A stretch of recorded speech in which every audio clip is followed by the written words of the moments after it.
Post corona తర్వాత చాలా సమస్యలు మొదలయ్యాయి. అసలు తెలియకుండానే గుండె జబ్బుతో చనిపోయేవాళ్లు, కాళ్లపైన వాపులు రావడం, ఎముకల్లో ముఖ్యంగా గూడెలు అరిగిపోవడం, అంటే బంతి గిన్నె కీలు అరిగిపోవడం, తర్వాత సడన్ గా నీరసం రావడం, తర్వాత భుజాలు పట్టుకుపోయినట్టుగా అవ్వడం, తర్వాత నెక్స్ట్ వచ్చేసి లంగ్స్ లో కూడా ఇన్ఫెక్షన్స్ రావడం, లంగ్స్ లో ఇన్ఫెక్షన్స్ తగ్గకపోవడము, తర్వాత ఇట్లా అంటే ఆస్తమా లాంటి లక్షణాలు రావడం. ఇలాగా చెప్పాలంటే ఇవి ప్రధానంగా కనిపించేటటువంటి లక్షణాలు. కాబట్టి ఇప్పుడు మనం ఏంటంటే కోవిడ్ తర్వాత సడన్ గా హార్ట్ అటాక్స్ రాకుండా ఉండాలంటే, ప్రాణాపాయ పరిస్థితిలో పడిపోయి చనిపోయినప్పుడు మనం ఏమీ చేయడానికి ఉండదు. యంగ్ పీపుల్ కూడా చనిపోతున్నారు. పెద్దవాళ్ల సంగతి పక్కన పెడితే యంగ్ పీపుల్ కూడా హార్ట్ అటాక్ వచ్చి చనిపోతున్నారు. సో మీ యొక్క హార్ట్ అనేటటువంటిది బలంగా, దృఢంగా, నార్మల్ గా ఉండడానికి మనం ఏమి చేసుకోవచ్చు? సో ప్రధానంగా ఏంటి అంటే రేచక పూరకాలు, కుంభకాలు చేసుకొని లంగ్ యొక్క కెపాసిటీని క్రమంగా పెంచుకున్నట్లయితే గుండె పైన లోడ్ పడకుండా ఉండడానికి ఆస్కారం ఉంటుంది.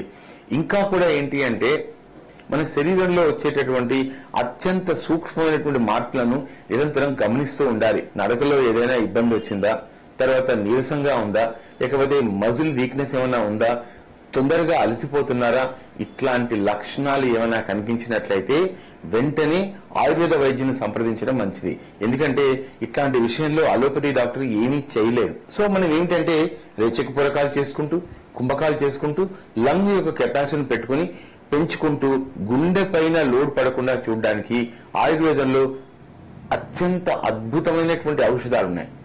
మనకు బాగా సుపరిచితమైనటువంటి తెల్ల మద్ది చెక్క.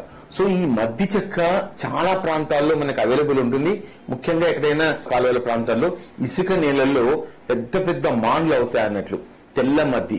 ఆ మద్ది యొక్క పై భాగాన్ని కొంచెం లోపలున్న దువ్వతో సహా దాన్ని కట్ చేసుకుని తీసుకొచ్చి చిన్న ముక్కలు చేసి ఆరబెట్టుకోవాలి.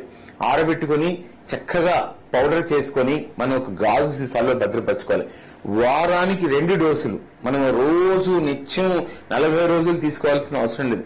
వారానికి 2 రోజులు 1 కప్పు పాలల్లో 1 చెంచా తెల్ల మద్ది చెక్క చూర్ణాన్ని వేసి చక్కగా దాన్ని పాకంలా చేసుకున్నా, పాలల్లో బాయిల్ చేసుకున్నా, ఎలా వీలైతే అలా 1-2 సార్లు ఫిల్టర్ చేసుకుని ఒక ఫిల్టర్ కాఫీ లాగా పంచదార వేసుకుని, పొడి బెల్లం వేసుకుని, తాటి బెల్లం వేసుకుని 1-2 డోసులు గనక తాగినట్లయితే మనకు రాబోయే heart attack, massive heart attack రాకుండా నివారించుకునే ఆస్కారం ఉంటుంది.